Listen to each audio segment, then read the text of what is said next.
आप 25 साल के हैं, तो कुछ ऐसे प्लान सोचे हुए हैं आपने? मैरिज होगी मेरी, अब मेरी डिजायर है कि मेरे पास एक कार हो, मेरे पास एक अपना घर हो। आपकी इन हैंड तनख्वाह आपको कितनी मिलती है? In hand around sir 38 to 40। बहुत आसानी से, बहुत अच्छे से ये मुमकिन हो भी पाएगा। आज के मनी मैटर्स कॉन्वर्सेशन में हमारे साथ हैं मनीष। उनकी कहानी जानने की कोशिश करेंगे। मनीष, आपका स्वागत है मनी मैटर्स पे। नमस्कार आप सभी को। नमस्कार सर। मेरा नाम मनीष है, जो मैं उत्तर प्रदेश के बलिया का निवासी हूँ और अभी मैं तमिलनाडु में काम करता हूँ। और मुझे बड़ी खुशी हो रही है इस प्लेटफॉर्म पे आके अंकुर सर से ऐसे 1-to-1 कन्वर्सेशन में। Even I was not in thought कि मैं ऐसे प्लेटफॉर्म पे मुझे आने का कभी मौका मिलेगा, पर ये पॉसिबल हो पाए इसके लिए मैं बहुत शुक्रगुजार हूँ सर आपका। Thank you Manish. बिल्कुल बिल्कुल, पूरी खुशी हमें महसूस हो रही है। आपकी कहानी के थ्रू बहुत सारे लोगों को मदद मिलेगी एंड ऑफ कोर्स हम कोशिश करेंगे कि आपकी भी मदद हो। मनीष, थोड़ा अपने फैमिली के बारे में बताएंगे। कौन कौन है आपके घर में? आप यूपी में पले बड़े, वहीं आपने अपनी पढ़ाई करी? एक बिल्कुल सर। मैं सर एक छोटी फैमिली से आता हूँ जहाँ पे मेरे ग्रैंडफादर हैं, मेरी मम्मी है, पापा है, सिस्टर थी जो लास्ट ईयर दिसंबर 23 में शादी हो गई उनकी, और मैं अकेला लड़का हूँ सर। मेरे पिताजी एक लैंडलेस फार्मर हैं और मैं जॉब कर रहा हूँ सर बीते 7 सालों से। लवली। एंड आपकी उम्र कितनी है मनीष? 25 सर। ओह लवली, वंडरफुल। तो आप कितने सालों से काम कर रहे हैं? 7 साल हो गए सर तकरीबन। ओके, 7 साल। वाह। तो जब आपने फॉर्म भरा मनी मैटर्स का, तो आपके जहन में, दिमाग में क्या था कि इस कॉल से मैं क्या हासिल करना चाहूंगा?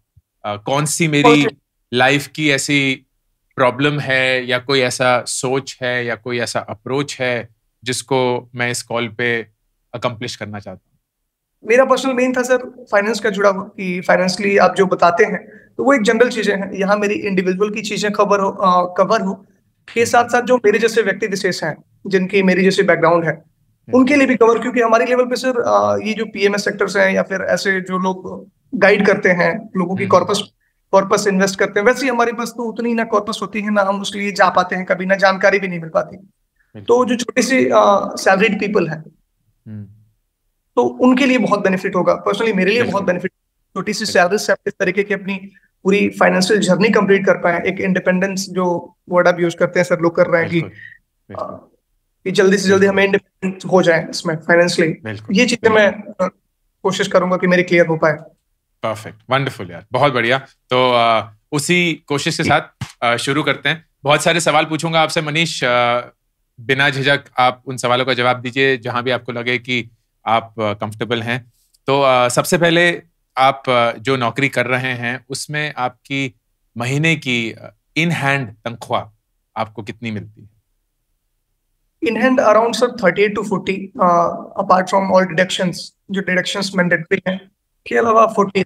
तो 38 मान के चलते हैं, क्योंकि वो आप कर रहे हैं। इस जॉब के अलावा मनीष, आपकी कोई और एडिशनल इनकम है किसी भी और रूप में?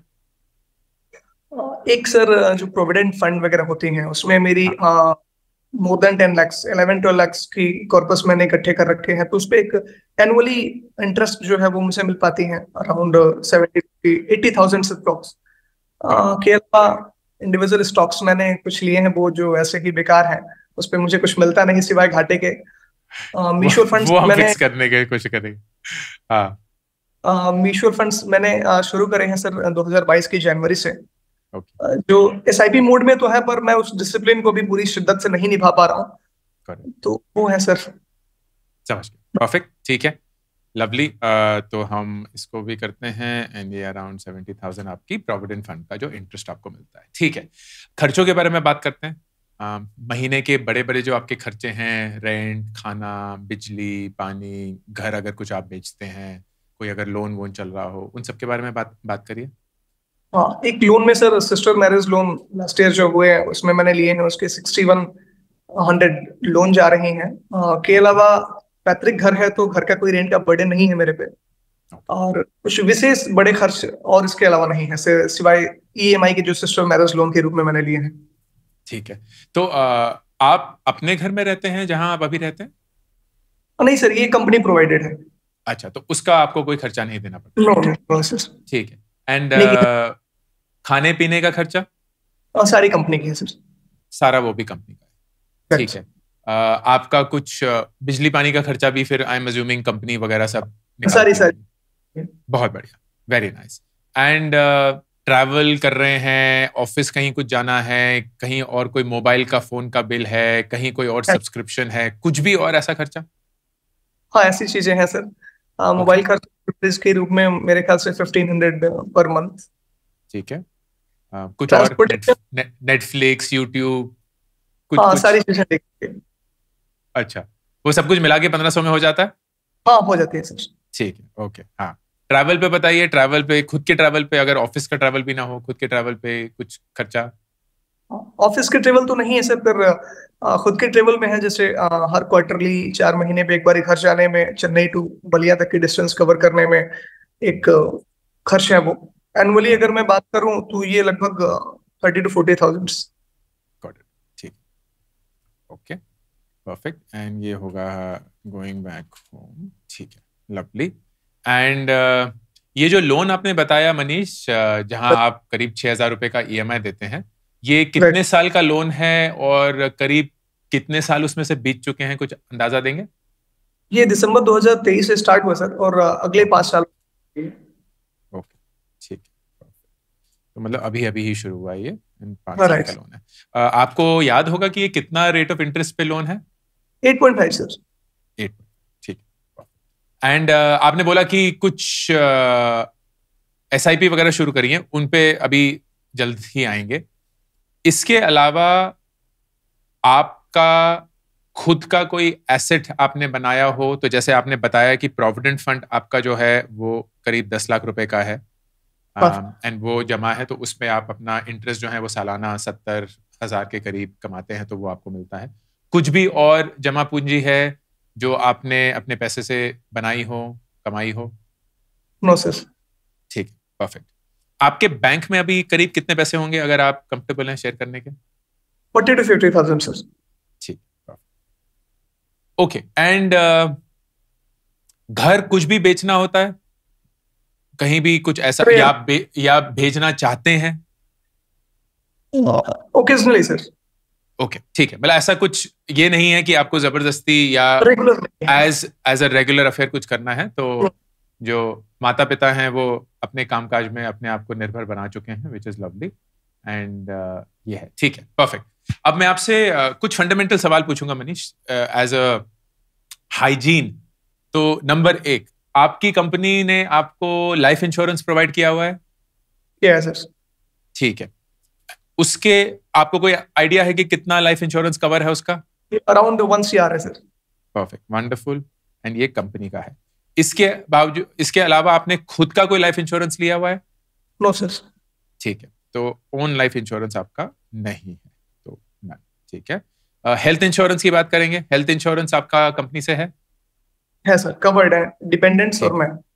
ओके, तो माता पिता भी कवर्ड हैं, आप भी covered? Right sir. Lovely, perfect. तो ओन एंड पेरेंट्स, इसका कवर अप्रोक्सीमेटली पता कितना है? ये इसकी अपर लिमिट कुछ नहीं सर, जहां तक हो सके वैसे ही है। अच्छा, ठीक है, ओके। एंड आपके माता पिता की करीब उम्र कितनी है होगी? Around 50 sir. 50 मम्मी की, 54 53 फादर की। ठीक है, परफेक्ट। एंड फिर आपका इमरजेंसी फंड, क्या मैं मानूं 0 है अभी, क्योंकि बैंक में 40,000 हैं एंड बाकी सिर्फ पीएफ है, तो क्या? हाँ, ठीक, तो ये आपका, ठीक, दैट्स परफेक्टली फाइन, ओके। अब इसके चलते आप मुझे बताइए कि जब आपने ये बताया, एंड थोड़ी सी हैरानी की बात है कि ये सारा डेटा देखकर कि आप बोल रहे हैं कि नो, थोड़ा एसआईपी शुरू तो किया है लेकिन पूरी शिद्दत से नहीं कर पा रहे हैं, फंडामेंटल प्रॉब्लम क्या लग रही है आपको? इसके 2 मेजर इश्यूज रहे सर। एक तो लास्ट ईयर जो सिस्टर मैरिज मैंने प्लान थी मेरी, उसलिए मैं कुछ इकट्ठा करने के चक्कर में एसआईपीस को रोक गया, क्योंकि मुझे ऐसा लगा कि ये बेहतर रास्ता है, ना कि फंड विड्रॉल करें और ना कहीं से किसी से लें। इससे बेहतर है कि अपनी जो आउटफ्लो है उसे कंट्रोल करके कुछ कॉर्पस इकट्ठा करके शादी में वो हम खर्च कर सके। और दूसरी, एक फ्रिक्वेंट पे हमें जो घर जाना होता है सर, तो घर जाने में हम 1 आध महीने पहले एसआईपीस को स्टॉप कर देते हैं, ताकि घर जाने के जो खर्चे, जाना आना दोस्तों के साथ, वहां पे घूमना फिरना, पेरेंट्स के कुछ डिजायर से कंप्लीट करना, पेरेंट्स के साथ आउट ट्रिप पे जाना या खुद ही कहीं आउटडोर एक्टिविटीज में, उसके लिए वहां रुक जाती है सर। ठीक है, परफेक्ट परफेक्ट एंड बहुत नेचुरल है। ठीक है, तो आप बिल्कुल सही कर रहे हैं। मुझे थोड़ा सा आइडिया दीजिए कि जब भी आप लेट्स से हर 3 महीने में घर वापस जाते हैं, फिर थोड़ा दोस्तों के साथ, फिर थोड़ा माँ पापा को भी पैम्पर करना, उनके लिए थोड़ी सी चीजें खरीद देना, कुछ अपने लिए भी करना, इस सब का अगर मैं आपको बोलूं कि एक 3 महीने का बजट बनाइए, या आप बोलिए कि यार इतना खर्चा मैं करने के लिए तैयार हूं या करना चाहता हूं, वो कितना होगा करें? हर क्वार्टरली या हर इंटरवल ऑफ लीव पे जो मैं जा रहा हूँ उसकी आप बात कर रहे हैं sir? Let's say her interval of leave पे जब भी आप जाते हैं। अपार्ट फ्रॉम ट्रेवल एक्सपेंसेस, वो around 15 to 20,000 max to max. ठीक है, ओके। तो आप 20,000 रुपए जो हैं, एंड साल में कितनी बार चले जाते हैं हम घर? 3 बार सर। 3 बार जाते हैं, ठीक है, ओके।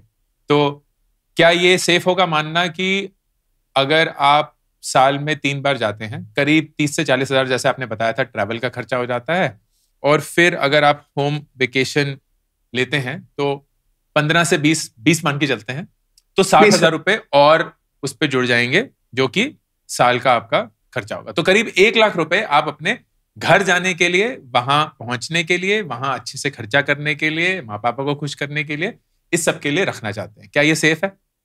क्वाइट नेचुरल सर, बहुत सेफ है। बहुत बढ़िया, ठीक है, परफेक्ट। तो ये भी हो जाएगा। एंड उसके बाद अब आप 25 साल के हैं, तो आपका भी आई एम श्योर अरमान है, शायद शादी के प्लान होंगे, या कुछ बनाना है, घर खरीदना है, गाड़ियां खरीदनी है, जो भी है। तो कुछ ऐसे प्लान सोचे हुए हैं आपने?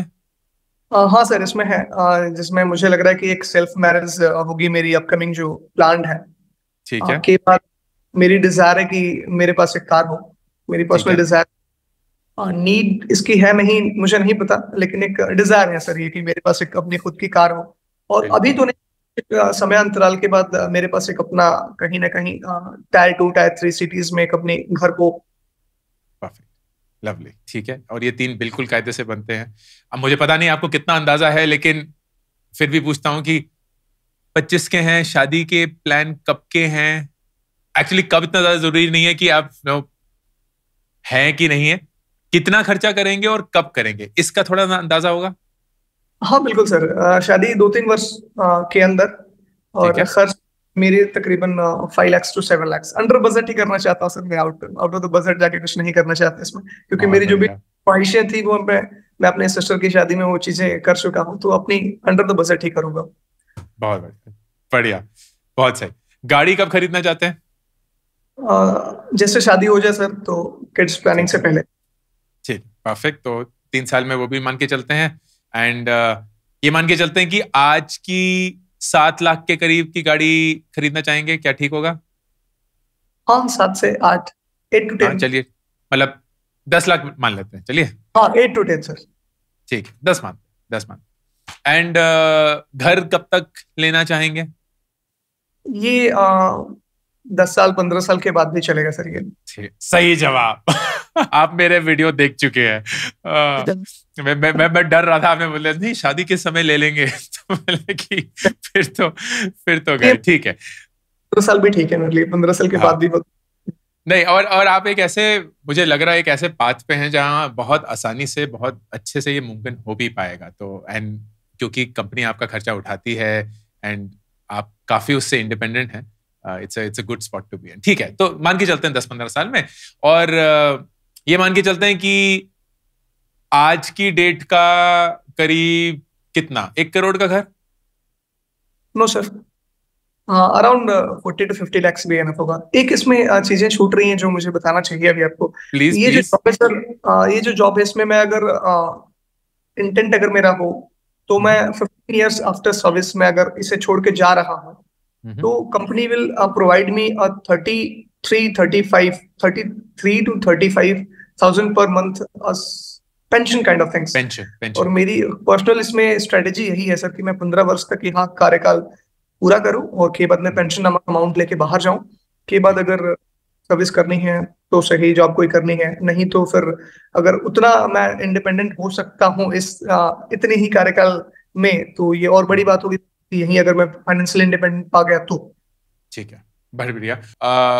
अभी इस कंपनी में आपको 1 साल हुआ है? 7 साल हो गए सर।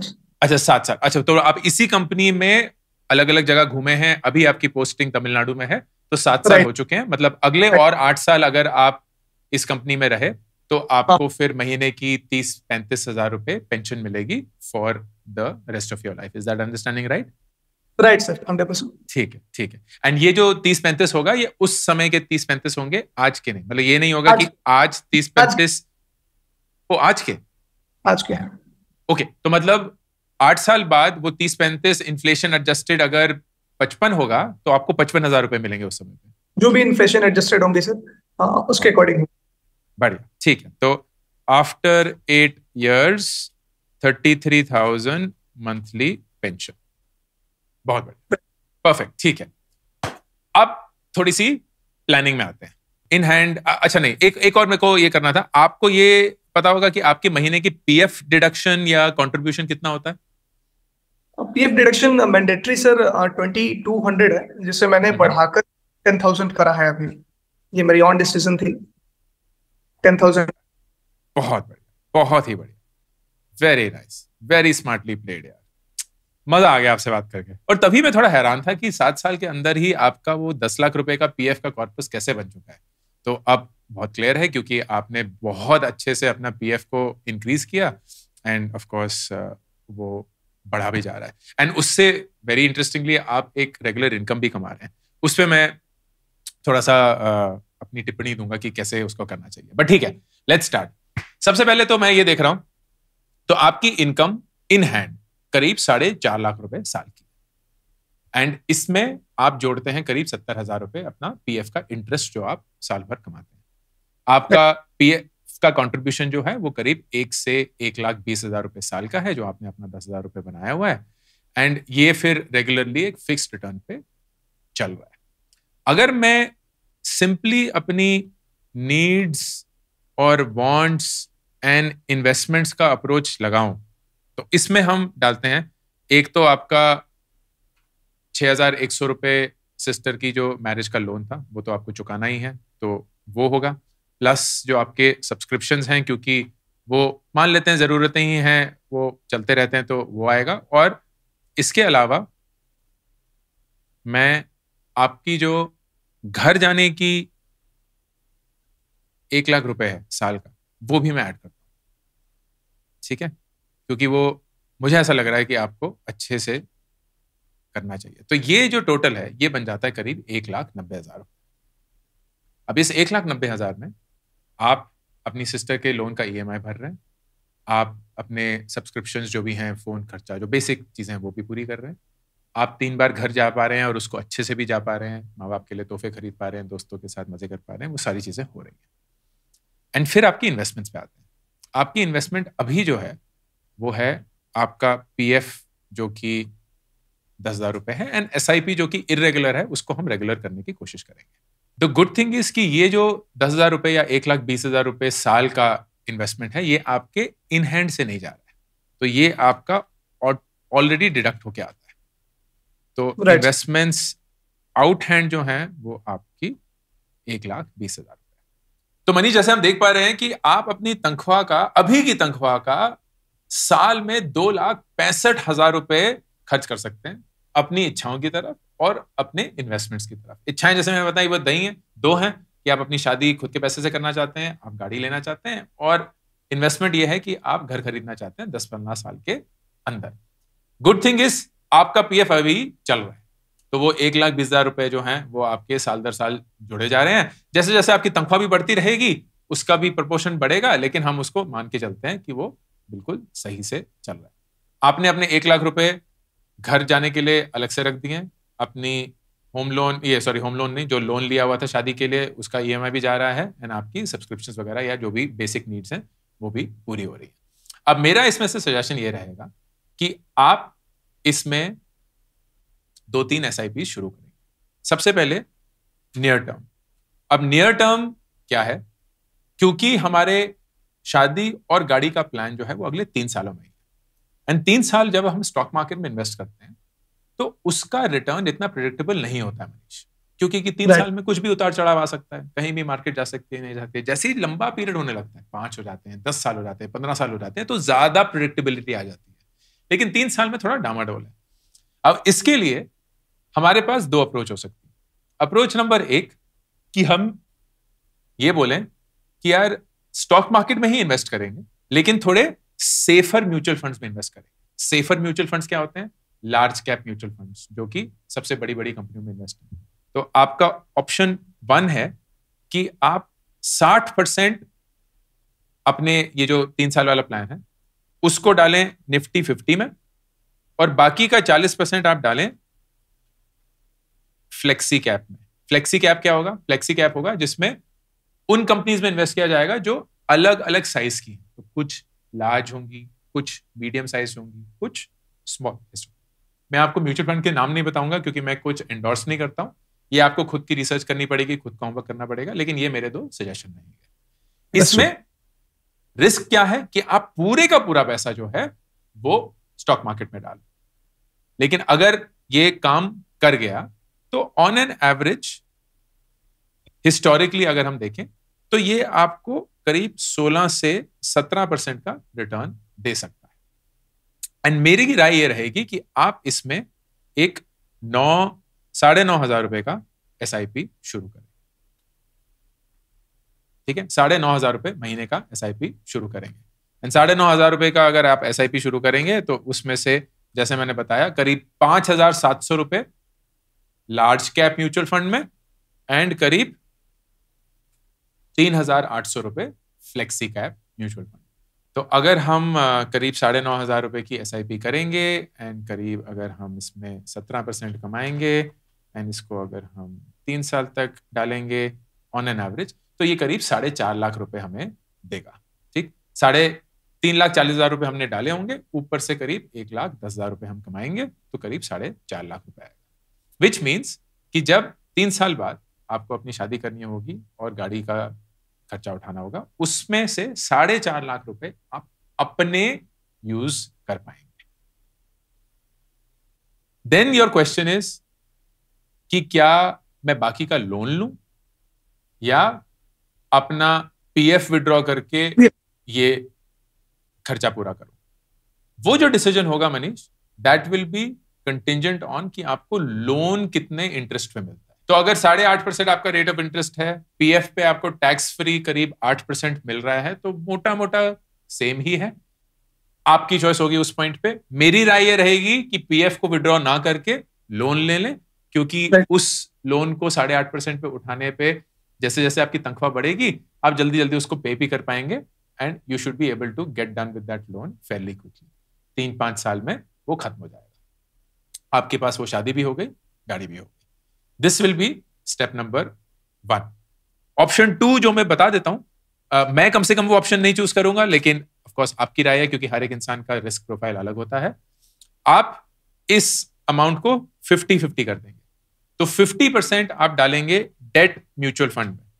डेट म्यूचुअल फंड क्या होते हैं? ये वो म्यूचुअल फंड होते हैं जो स्टॉक मार्केट में इन्वेस्ट ना करके fixed rate of return assets में इन्वेस्ट करते हैं।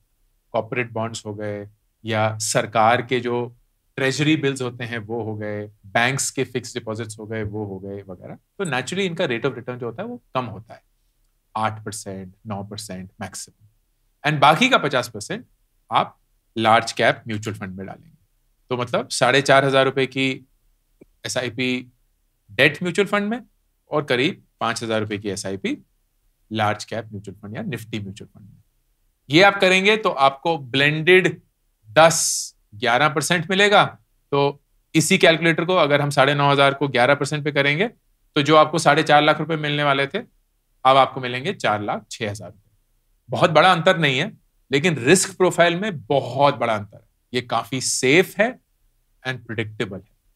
तो जितना आपका रिस्क लेने की क्षमता होगी आप इन दोनों ऑप्शंस में से एक चूज कर सकते हैं। नंबर 2 हो गया आपका लॉन्ग टर्म। लॉन्ग टर्म में अब आपने करीब 1 लाख रुपए तो इन्वेस्ट कर दिए हैं अपने शॉर्ट टर्म गोल्स में, बाकी अब आपके पास बचे 1,65,000 रुपए। This is current starting, which means around 12,000 रुपए की SIP। उससे ज्यादा भी है, लेकिन थोड़ा सा पैसा बफर भी ऑफकोर्स रखना चाहिए। 12,000 रुपए की जो SIP है, इसको आप ब्रेक करेंगे 3 mutual fund. Number 1 which will be 40%, and ये होगा आपका निफ्टी 50 म्यूचुअल फंड, फिर 30% मिड कैप म्यूचुअल फंड और बाकी के 30% स्मॉल कैप म्यूचुअल फंड। ये काफी रिस्की अप्रोच है, लेकिन हम ये क्यों कर रहे हैं? क्योंकि हम लॉन्ग टर्म के लिए इन्वेस्ट कर रहे हैं। एंड लॉन्ग टर्म में ये तीनों कैटेगरीज काफी रिलायबली आपको एक अच्छा रिटर्न दे सकती है। To give you a sense, अगर आप 40 30 30 करते हैं, you will get around blended 21.76%। बहुत हाई है ये, 19-20 के करीब ही आ पाएगा, लेकिन मान के चलते हैं कि 19-20 ही होगा। तो अगर हम 12,000 रुपए की SIP कर रहे हैं एंड हम उस पे 20% कमा रहे हैं, एंड ये हम अगले 15 साल के लिए कर रहे हैं, इस 15 साल के इन्वेस्टमेंट के बाद आपके पास होंगे 1,36,00,000 रुपए।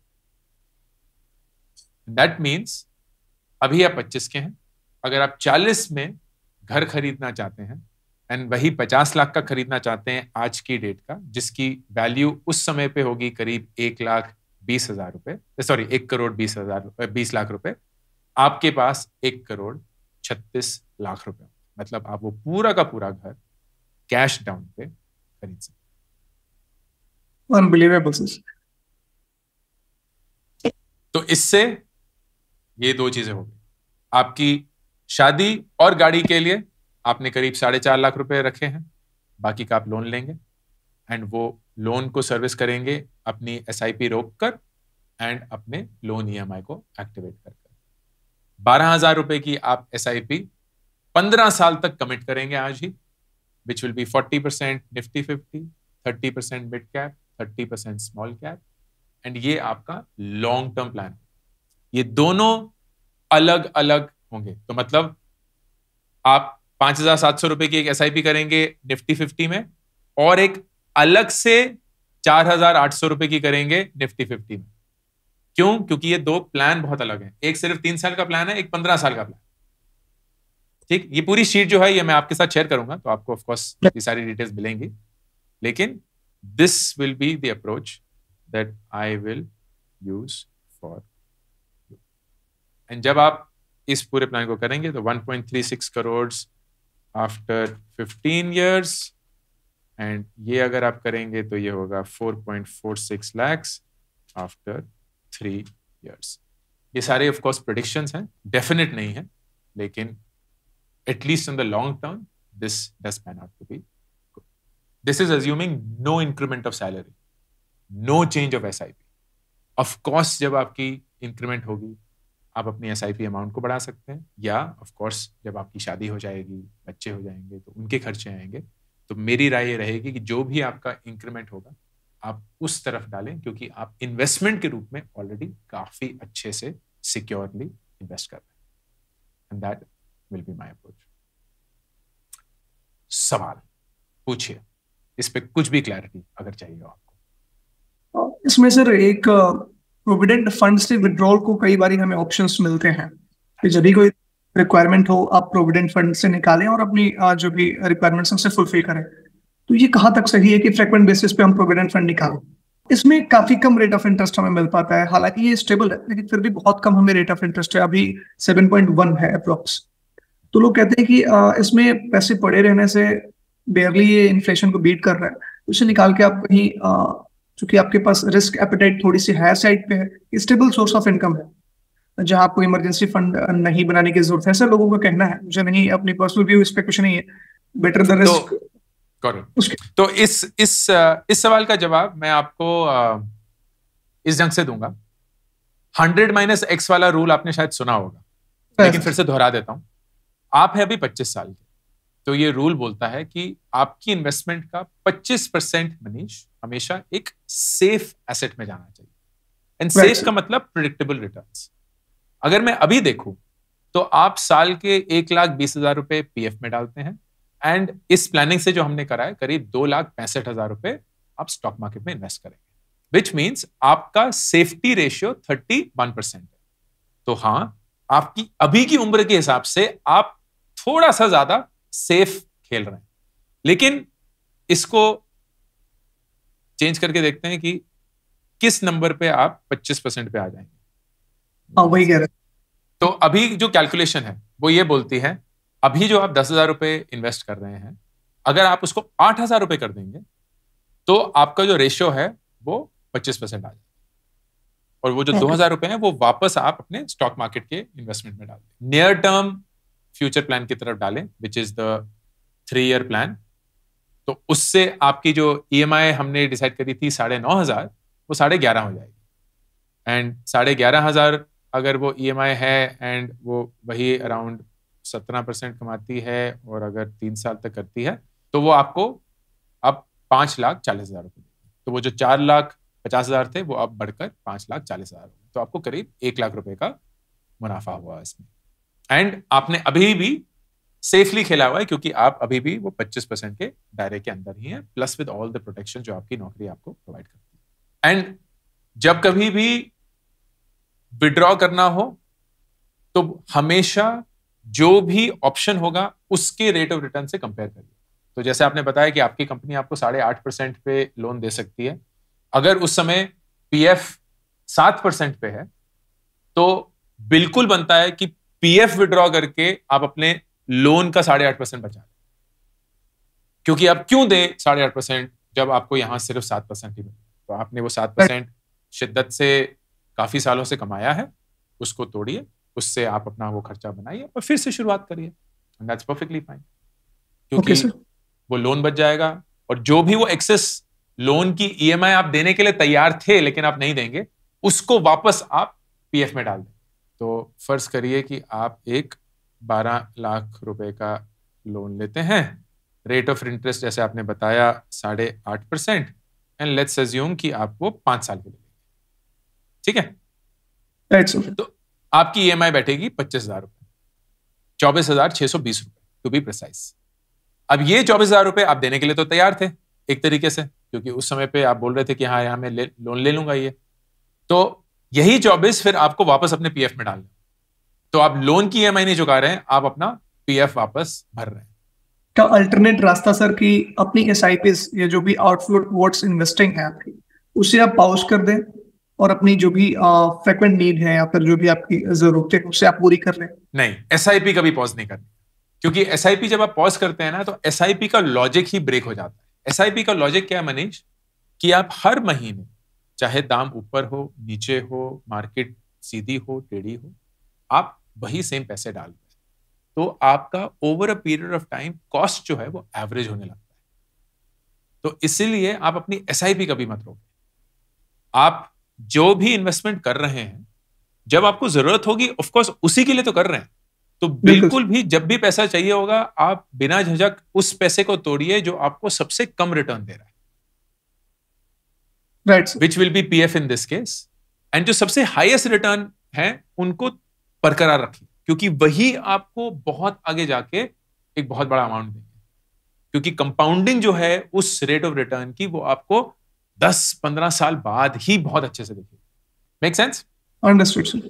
ये शीट आपको पूरी में मैंने बहुत सारे ऐसे नोट्स लिख लिए हैं, ये शीट आपको दिखेगी, जो भी सवाल होगा आप पूछ सकते हैं, क्योंकि आप ऑफ कोर्स हमसे कनेक्टेड हैं, तो ये दरवाजा आपके लिए हमेशा खुला रहेगा, अभी के लिए नहीं कभी के लिए भी। तो आप प्लीज बिना झिझक कोई भी अपने सवाल पूछिएगा।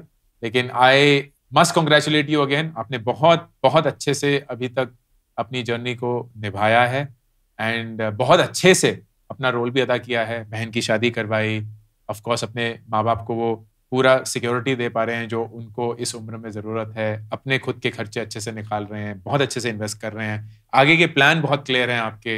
यू सीम लाइक एक ऐसा इंसान जो जिंदगी में बहुत ज़्यादा चीज़ों के पीछे नहीं भाग रहा है, एंड वो वाकई में एक बहुत खूबसूरत ज़िंदगी होती है, क्योंकि अगर लोग अपनी ज़िंदगी में खुश हों, अपने आसपास के लोगों से खुश हों, अपने रिश्तों से खुश हों, तो पैसे की अहमियत उतनी ज़्यादा नहीं रहती, और जितना भी थोड़ा बहुत पैसा होता है ना उससे बहुत कुछ ज़िंदगी जीने का मौका मिलता है। So I do feel that you are doing the right things, and भगवान करे कि आपका ऐसा ही व्यवहार रहे, आपकी ऐसी ही फितरत रहे, ताकि कभी भी पैसा आप पे हावी ना हो पाए एंड आप अपनी ज़िंदगी अपने कदमों पे जिए। लाइक मेरा तो आपके लिए ज़िंदगी के लिए प्लान होगा कि आप 40 साल तक काम करें, एंड फिर 40 साल पे जब आप रिटायर करेंगे तो आपके पास अपना घर होगा, अपना पूरा परिवार होगा, आपका पीएफ जुड़ चुका होगा, आपकी ग्रेच्युटी होगी, आपका पेंशन होगी, आपके पूरे इन्वेस्टमेंट का कॉर्पस होगा, and you will frankly not have to work ever again. मतलब आप बिल्कुल अपनी इच्छा से काम कर सकते हैं, लेकिन पैसे के लिए कम से कम काम नहीं करना पड़ेगा,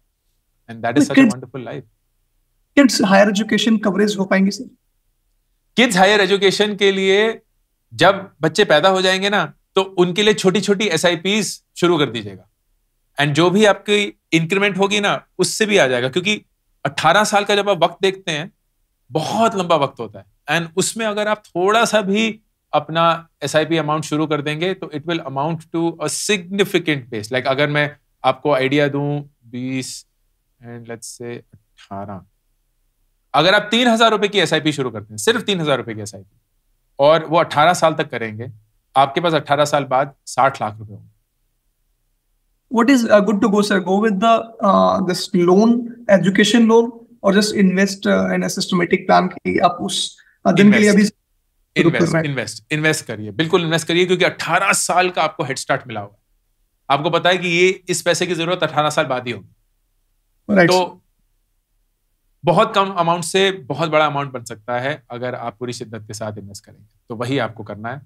एंड फिर उसके बाद ऑफ कोर्स अगर बच्चे बाहर जाना चाहें और उस समय पे एजुकेशन बहुत महंगी हो या जो भी हो, आप लोन ले सकते हैं, लेकिन ये मत सोच के रखिएगा कि पूरे का पूरा हम लोन से ही करेंगे, क्योंकि क्यों करें? अगर हमारे पास वो हैसियत, वो है तजुर्बा कि हम इसको अच्छे से प्लान कर पाए, तो हम बिल्कुल करेंगे और डे 1 से करेंगे। ऑलराइट, बहुत अच्छा लगा मनीष आपसे बात करके। All the best with everything. Thank you अपना टाइम, अपना वक्त देने के लिए, एंड ये सारी डिटेल्स इतनी ओपनली शेयर करने के लिए। It was really a pleasureful moment sir, और इस प्लेटफॉर्म पे मुझे मौका देने के लिए आपका तहे दिल से शुक्रिया सर। मैंने ऐसा बिल्कुल सोचा नहीं था कि जिस गुरु को मैं 4 वर्षों से यूट्यूब के माध्यम से देख रहा हूँ, क्या ऐसा समय आएगा कि मैं से वन टू वन कन्वर्सेशन कर पाऊंगा। आपकी इस मनी मैटर शो के लिए शुक्रिया सर, जिसमें एक मेरे जैसा कॉमन बंदे को भी अपॉर्चुनिटी मिल रही है वहां पे जाके अपनी बातों को रख पाना, अपनी फाइनेंशियल प्लानिंग करा पाना। इसके लिए मार्केट में कई सारे लोग बहुत हैवी कॉस्ट चार्जेस लेते हैं, इनडायरेक्ट प्लेटफॉर्म प्रोवाइड कराते हैं, जो कि जिसमें एक्सपेंस रेशियोज वगैरह बढ़ जाते हैं। तो यहाँ मेरी और मेरे साथ साथ मेरे जो भी भाई होंगे, जो भी मेरी फाइनेंशियल कंडीशन पे हैं, उनको इससे डेफिनेटली हेल्प मिलेगी, और आपकी जो एक्सेल खेलने की कला है वो भी हमें मिलेगी। बिल्कुल। थैंक यू यार मनीष, ऑल द बेस्ट, आपका दिन शुभ हो, and stay connected, take care. Thank you very much sir, once again thank you very much. मेरी नई किताब मेक एपिक मनी 1 महीने के अंदर ही 1 लाख कॉपीज बेचकर हिंदुस्तान की बेस्ट सेलर बन चुकी है। आप इसको ऑर्डर कर सकते हैं Amazon। इसी के साथ मेरी पहली 2 किताबें gate epic shit done and do epic shit भी बेस्ट सेलर्स हैं, Amazon पे अवेलेबल हैं, audio book, Hindi format and English format. ये 3 किताबें आपकी रीडिंग जर्नी को एक आदत में बनाने के लिए।